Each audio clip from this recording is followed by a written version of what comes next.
Halo Bung Rocky, apa kabar? Ini banyak keluar kota, tapi Anda sempat nggak sekali-kali lewat di kawasan Dukuh Atas, ini di Jakarta. Ini mana, Jakarta Pusat atau Jakarta Selatan? Saya kira Jakarta Pusat ya kalau Jakarta Pusat. Dukuh Atas itu ya, karena kawasan dekat dengan Tanah Abang juga ya.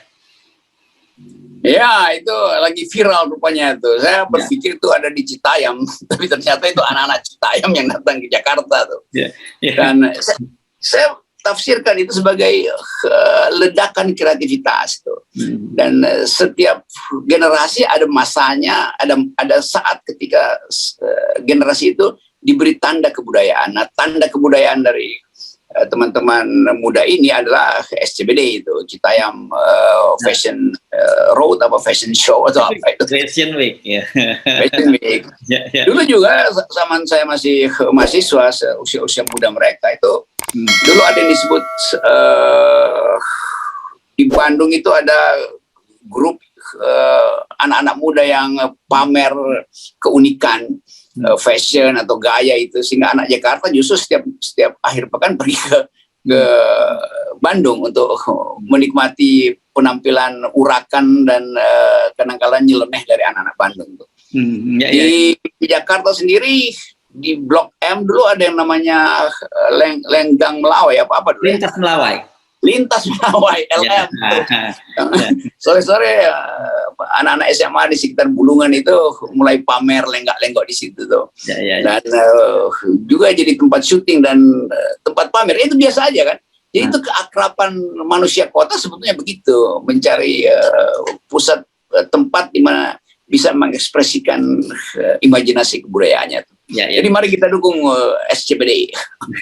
Jadi Sudirman, Citayam, Bojonggede, Depok.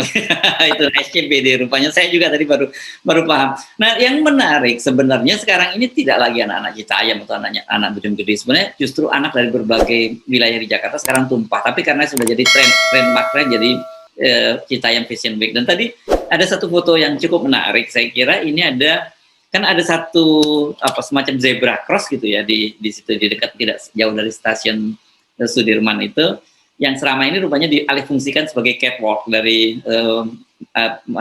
anak-anak ini, dan tadi rupanya digunakan oleh Anies Baswedan bersama pimpinan Bank Eropa untuk berjalan. Ini fotonya menarik, cukup ikonik, tapi saya membayangkan ini, kalau foto ini meskipun dengan posisi yang berbeda, saya membayangkan ketika dulu band Beatles gitu jalan menyeberang jalan, ada fotonya yang ikonik juga kan.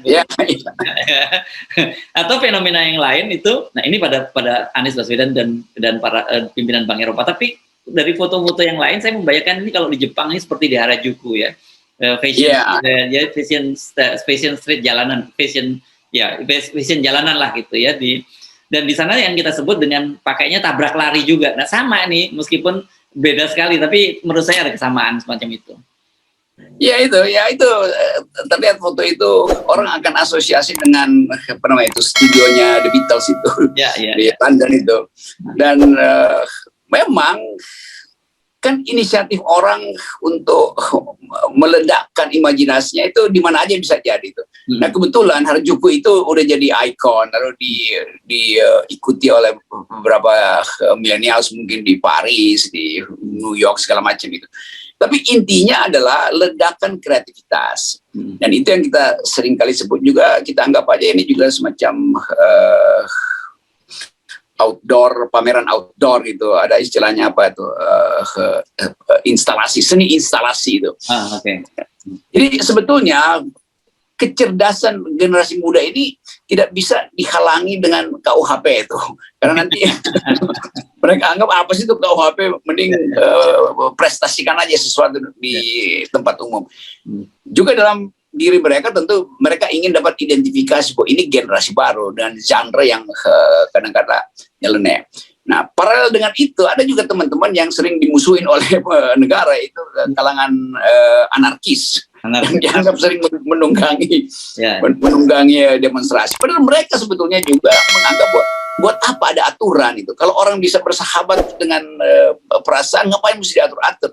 Jadi kaum anarkis ini mau mengembalikan prinsip bahwa tanpa aturan justru ada rasa damai. Lalu mereka mulai baca literatur dari Bakunin, Leo Tolstoy segala macam itu, siapa ini para penulis anarkis dari Prancis tuh. Jadi akhirnya kita dapat sebetulnya ada kegiatan intelektual di jalan-jalan. Kan ini sebetulnya kemampuan intelektual generasi baru kan. Dan itu yang nggak bisa ditangkap oleh negara. Karena kan negara sinis aja tuh. Padahal itu sebetulnya prestasi dari orang-orang yang merasa tertekan lalu meledak dalam bentuk kreativitas itu. Nah, kita berterima kasih karena mereka akhirnya juga banyak yang membaca buku-buku acuan, terutama kalangan anarkis, mulai membaca Albert Camus, Jean-Paul Sartre, macam-macam. Karena kalau saya ketemu dengan mereka ajak saya diskusi hal-hal begitu tuh. Ini kan kita mengingatkan kita kemarin ketika heboh soal graffiti ya, itu kan juga bagian dari itu ya. Ini kan sama dan intinya apa sebenarnya? Ini tugas pemerintah untuk menyediakan semacam public space dan harus diakui kita ini nggak ada urusannya sama kampanye ya. Ini karena Pilpres juga masih lama. Anies Baswedan menangkap soal ini. Kita lihat ada ini yang salah satu yang menarik. Sebelumnya juga ada sebenarnya Taman Tebet gitu yang juga meledak, tapi karena saking nggak daya tampung akhirnya ditutup gitu. Nah, yang lain sekarang rupanya dapat anak-anak muda dapat outlet di SCBD ini. Ya bagus betul Gubernur Anies di hari-hari akhir kekuasaannya menangkap ide itu lalu mempromosikan. Walaupun tentu berhitung juga ini kalau dipromosikan nanti dianggap mengganggu. Tapi Anies ambil satu langkah bagus, itu langkah kebudayaan, memfasilitasi itu sebetulnya. Nah itu pentingnya pemimpin itu punya perspektif kebudayaan.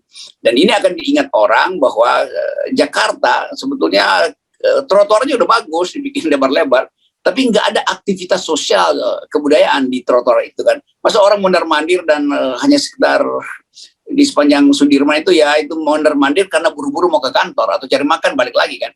Jadi dengan adanya interupsi kecil di Sudirman, di SCBD itu, orang merasa oke, ada kegembiraan kecil di situ tuh. Sedikit melupakan kehidupan yang makin parah ekonomi di Indonesia tuh. Nah itu sebetulnya diperluas saja, tapi jangan diatur oleh negara atau diatur gubernur. Biarkan kreativitas tumbuh, hanya siapkan fasilitas kan. Dulu di Taman Menteng tuh jadi taman bacaan, tapi lama-lama hilang bacaannya, orang tinggal mondar-mandir naik sepeda di situ kan. Di yang dulu lapangan bola Persija tuh di Menteng itu. Jadi sebetulnya banyak, walaupun kecil-kecil, tapi disebar. Jadi itu yang membuat kota ini jadi akrab, jadi orang bahagia. Kendati langit Jakarta masih padat dengan polusi itu.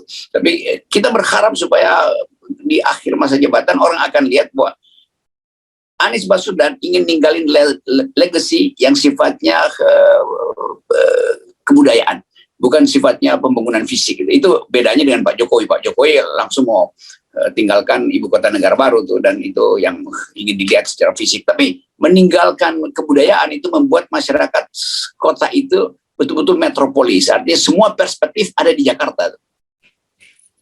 Dan salah satu saya kira ciri kota itu tentu ada public space, ya antaranya juga taman-taman, akses pejalan kaki dan sebagainya. Dan saya kira meskipun belum sempurna, Jakarta sudah menuju ke arah itu ya.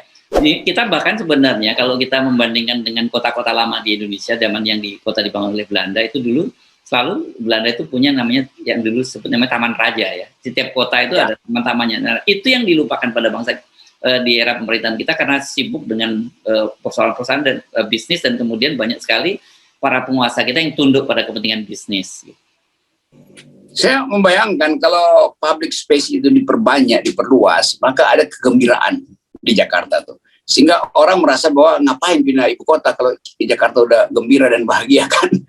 Jadi sebetulnya juga akan dianggap wah jangan sampai public space makin banyak lalu orang menganggap menolak untuk pindah ibu kota karena lebih enak tinggal di Jakarta.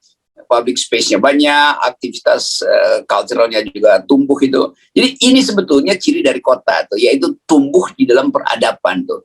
Tumbuh secara yang tumbuh kan batin warganya tuh, bukan kota yang tumbuh beton-betonnya. Kalau batinnya nggak tumbuh, ngapain ada kota ya kan? Kan ini tempat pemukiman awalnya, kemudian berkembang menjadi kota bisnis. Jakarta di awal ada upaya untuk menyemangati satu ciri masyarakat urban, yaitu ada aktivitas, ada dinamika di situ tuh. Di situ ada pertemuan antar orang. Kalau sekarang nggak ada. Jakarta dulu orang cuma ingat pertemuan antar pejabat itu, karena lewat Sudirman itu seolah-olah kita masuk ke semacam ruang bising. Karena kalau udah sore atau pagi itu ngeong itu semua orang ada di situ tuh.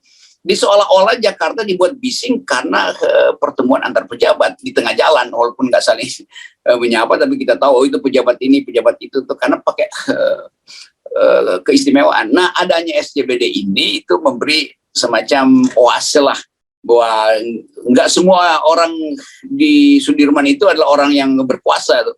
Ada juga aktivitas dari mereka yang tadinya marginal, tapi dengan idenya kemudian jadi viral lalu jadi trending dan semuanya akan diikuti. Jadi kita bisa semacam jeda lah gitu ya, ketika kita berjalan di kawasan sekitar Sudirman, tidak hanya tergesa-gesa karena urusan bisnis, tapi kita bisa jeda sejenak dan menyaksikan anak-anak ini. Ya, dan sejauh ini saya kira cukup positif sambutan dari pemerintah, baik pemerintah daerah dalam ini Provinsi Jakarta juga pemerintah pusat. Ya betul, adaptif lah pemerintah Jakarta itu mengerti apa kebutuhan generasi baru, kira-kira begitu kan. Kalau pemerintah pusat dia nggak peduli generasi baru, karena dia ingin supaya generasi baru itu tumbuh berdasarkan aturan generasi tua yang sebetulnya udah usur secara politik dan secara ide. Jadi kita hidupkan Jakarta sebagai kota milenials yang isinya adalah pluralisme kebudayaan, itu intinya tuh. Dan di dalam kemajemukan itu kreativitas bisa muncul. Dan kreativitas hanya bisa ditumbuhkan kalau tidak ada aturan pidana. Jangan sampai ada ide lagi bahwa nyebrang jalan pakai baju urakan itu artinya gelandangan, sehingga kena pidana tuh. Oke, sekali lagi selamat kepada anak-anak muda. Saya tidak menyebutkan hanya Citayam saja, karena ternyata setelah saya amati ini sekarang sudah jadi semacam tempat berkumpul ya dari berbagai daerah gitu. Dan juga selamat kepada pemerintah Provinsi Jakarta yang dalam hal ini sukses menyediakan public space gitu dan menampung kreativitas anak-anak muda. Ya, kalau banyak sekali persoalan-persoalan ini memang namanya ledakan anak muda ya, jadi kita maklumi sajalah gitu. Yes, dan nggak usah takut, itu kegiatan yang sangat dewasa di situ. Ada peradaban baru, jadi aman. Kalau bisa nggak usah pakai CCTV. Dan jangan pakai KUHP pendekatannya. Oke, tetap 0% Bung Rocky. Yes, go 0%.